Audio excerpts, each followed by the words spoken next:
Hey, FlimsyLunchTray here, and welcome to World of Warships. I hope you had a fantastic weekend. I had a pretty good weekend. Actually, in terms of playing World of Warships, this is probably one of my better weekends that I can remember in the last month or two. Just really good games, really close games, not just blowouts either way. So for myself, it was good. I enjoyed it.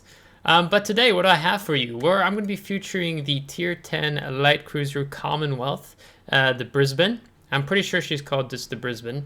The American in me wants to say the Brisbane, but I'm pretty sure maybe some Aussies would reach through the screen and slap me. But I'm pretty confident it's Brisbane, so you can correct me in the comments if I'm wrong. This is YouTube, it's the internet. I know I will be corrected if I am mistaken on something. So we're here on Islands of Ice in domination mode.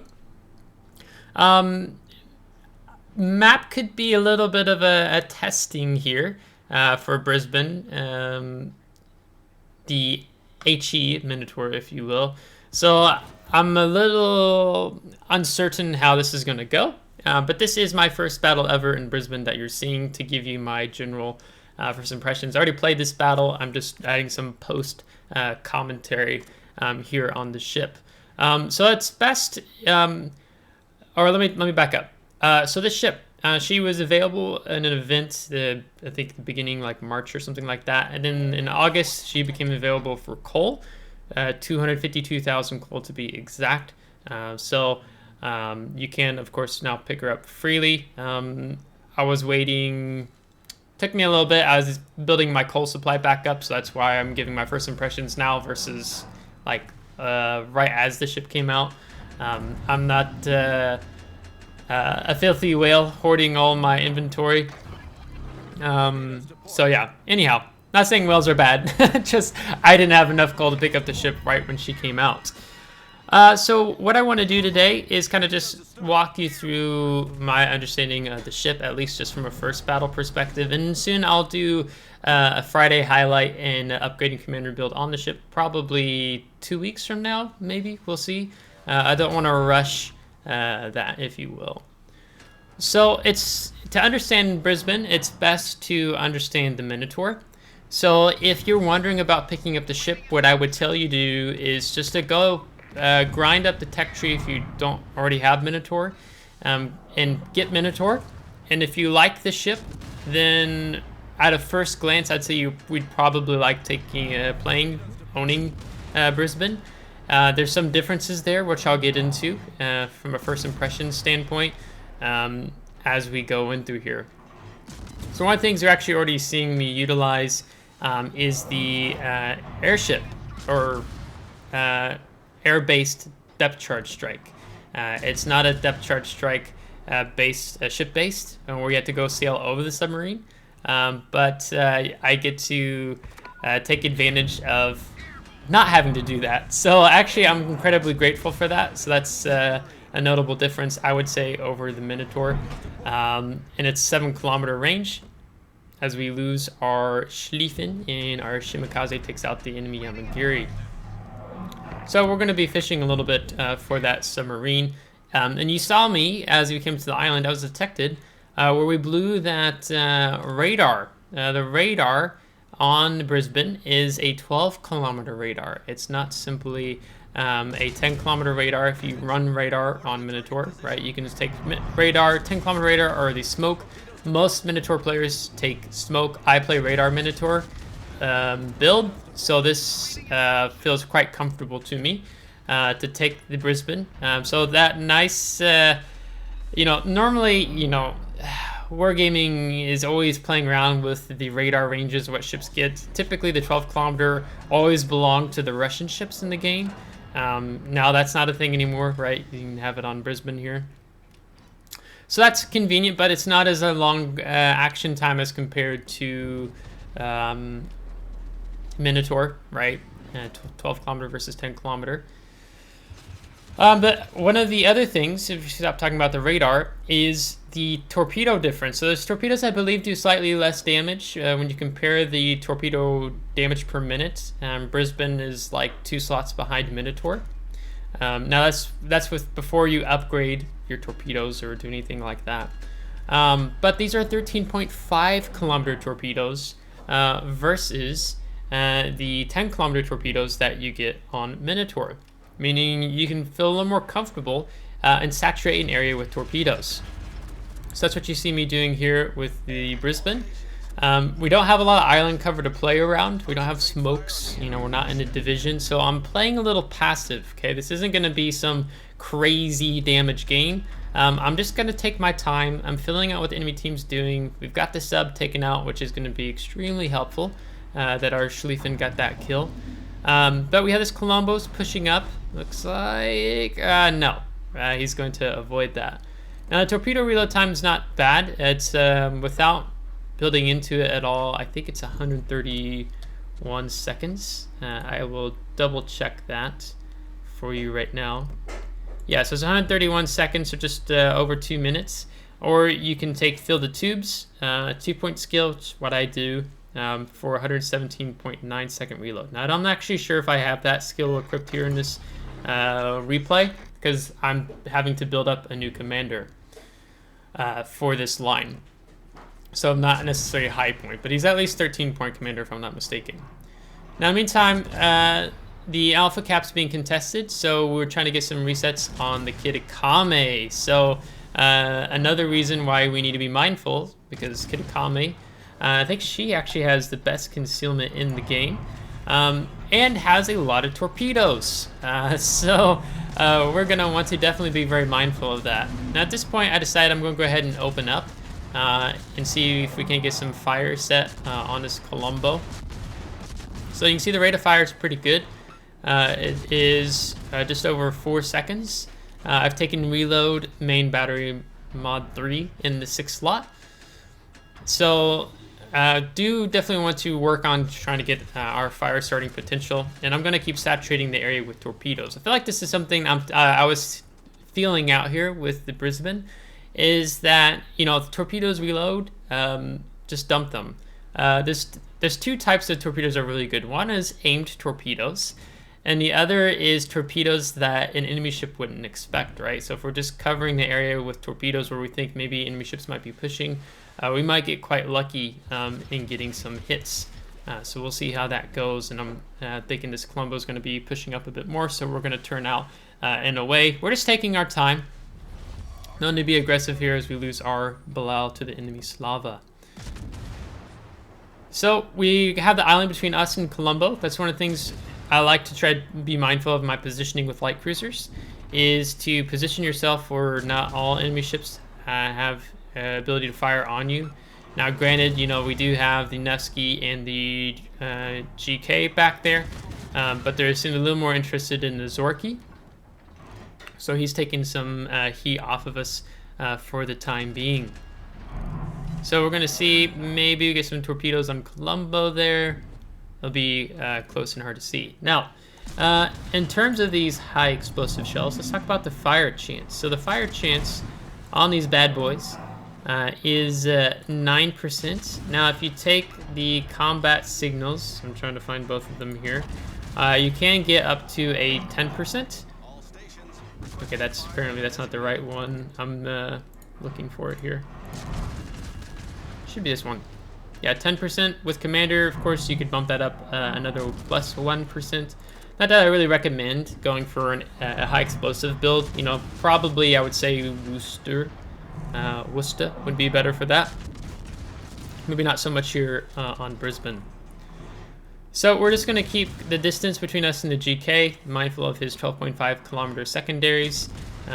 We also have, I don't know if it's a Venezia over here spamming some sap. I think it is.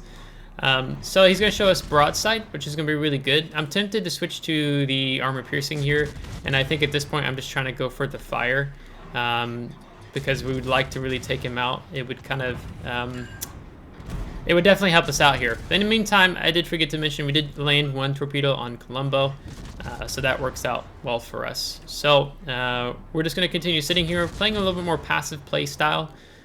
We don't really want to be aggressive here because this is a light cruiser. I need to check the armor layout, but I think it's the same as Minotaur, meaning very easy to get clapped if you're not paying attention and ability to be overmatched. here in the game as we lose our Zorki to the Castilla.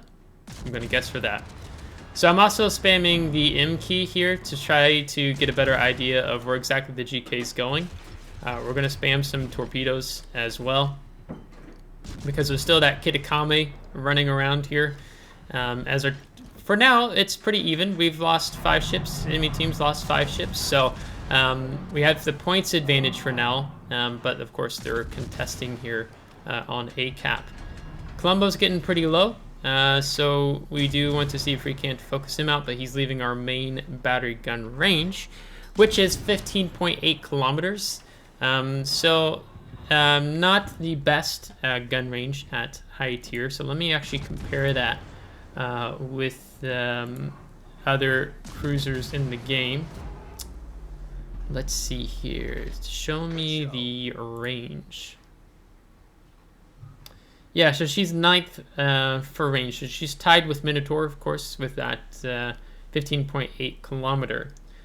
Now, I do need to make a mention here that the Minotaur has a greater AP DPM output than the Minotaur, or Brisbane, excuse me. So don't expect to get that same AP results as you do with Minotaur, just because the ships are built differently. And we smash a torpedo on the Kitakami. So there's a little bit of a gap there. You can see most of the shells are actually going to hit, but we're going to sneak a shell through, and we're going to land it. So we've taken out the Kitakami threat, and of course those are probably his torpedoes there as well, firing towards our Venezia and Schlieffen. As I'm pushing back up, I want to be able to support what's going on. All caps are contested. There's no points coming in for anyone at the moment. Enemy team's down 4 ships. They're down to their last 4, where we still have looks like 7 if I'm doing the math right. So we're still full health.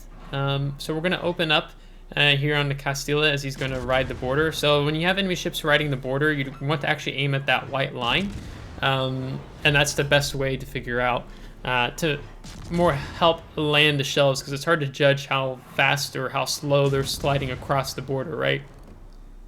But he's going to be turning out here, and he's getting some shots, I think even from Bravo Cap, focusing him as well. So our Schlieffen's going to take him down here, and then there's going to be a little bit of a lull here in the battle.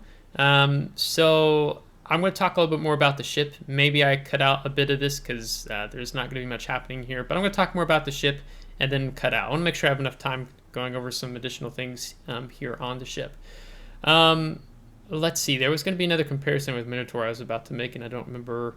Yeah, that the survivability, your hit point pool. It is the same as on Minotaur. So we have 43,300. Now, if we were to take Survivability Expert, it would be 47,800. Now, I actually don't take Survivability Expert on Minotaur, nor do I do here on Brisbane. That's something I'm going to have to revisit. Maybe I do, maybe I don't, because I focus a little bit more on her offensive capacity on both ships. It frees up 3 points for me to utilize elsewhere on these ships. Again, I don't have a really high point commander here on Brisbane, but the build I'm thinking about doing here on Brisbane is not utilizing the Survivability Expert to free up some points, just because it's like, now, hear me out. This is just one perspective. You can disagree, of course. You know, when you're getting overmatched a lot by tier 10, Shikishima, Yamato, Musashi, Ohio, St. Vincent, Thunder, the new Japanese battleship line, and the list goes on. Typically, when you mess up, you get clapped, and a couple thousand hit points to me additional. If I'm going to get clapped, they're going to get clapped, and that's not going to make that much of a big difference.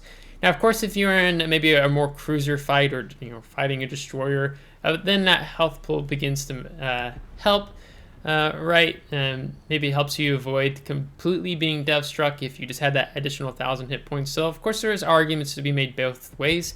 But for myself, I like building into offensive capacity. I think what that I know Minotaur offers, and I believe Brisbane can also offer as well. You also, of course, get the specialized repair team. Definite strength here on the Brisbane. So you can get punished. You can get slapped and heal a considerable portion of that back. So that's definitely a strength here on Brisbane, like her counterpart on the Minotaur. Speed-wise and maneuverability is the same. Speed's the same as Minotaur, so 33.5 knots. If you take Sierra Mike flag, that's going to bump you up to 35.2 knots. In the rudder shift time, if 8.3 seconds, I take steering gears mod 1 in the 4 slot, because like Minotaur, you also have built-in propulsion here. So that brings us, rather than being, if we took one of the others, that would be 10.4 seconds. We bring it down to 8.3. So in experiencing and playing the ship so far, I don't think I would necessarily recommend a lighthouse build, just because she has high explosive. I think that's where maybe more Worcester or other ships could play, but in terms of the Brisbane experience, building in that concealment, catching destroyers off guard is fantastic, especially that 9.8 concealment versus the 12-kilometer radar is really great. Now moving up here, we have popped our hydro. We're getting closer to the islands. I'm trying to encourage the team, don't go out one by one. Let's work together here. There is a Dallin. I don't know if that's actually how you pronounce the name of that ship. Up here, and I'm detected, so that means we're going to pop radar. We have AP loaded because I'm hoping maybe we catch him out broadside, which we do. He was sitting there waiting for maybe Slava to push forward. And Dallin's also a light cruiser, so we're going to get the kill and going to get a Citadel hit there as well. So we've lost our first health at Tsar's battle. I was really surprised none of the ships earlier fired on me. Now we're going to move up. Maybe we get to take out Sherman here as well. Now I don't have a radar mod special upgrade in slot 2, which would lengthen our radar time by a couple seconds, not a whole lot. So I don't have that here. Just the standard, I think, engine protection, rudder protection, remember what that's called. So post-battle results, it's only going to be 81,000 damage. So again, this is just my first impressions, first battle played in the ship. I quite like how she feels. She feels very familiar in terms of the handling, maneuverability, speed, positioning, like the Minotaur. Of course, you just don't have the option to take smoke. So I'm excited to see more what the ship can do. I know it can do more. It's just me starting the journey and figuring out Brisbane, right? So 1600 base XP places us 5th on the team. Then going to detailed report, you can see 81,000 damage caused, mostly high explosive. Then we did get a little bit of AP damage in there, and then torpedoes did 23,000 between the 2 hits, and we got some airstrike hits on the sub, but then some damage there with the fires and flooding. And then with premium count, and also this being Brisbane being a premium ship, we're going to land just underneath 400,000 credits, all said and done. So Brisbane, the HE Minotaur, first impressions. So I'm going to talk more. I'll do another video on the ship soon. I'm going to play it more, get my head wrapped around a bit more of the ship. There's some fun things you can do in terms of the build of competitive. So I'll even talk about a competitive build with Brisbane here. She kind of had her, I don't know if it was the last COTS King of Seas tournament, there was a lot of Brisbanes, right? I don't know if I've seen as many this year, but there were some really fun builds to watch. The really good players utilized there. So I'll talk about those builds, or my version, I guess, of a competitive build and referencing theirs. So if you liked today's video, give a thumbs up. If you didn't, give a thumbs down. Subscribe if you do want to see more. If you're subscribed, thanks so much. I appreciate it, and we'll catch you next time. Take care.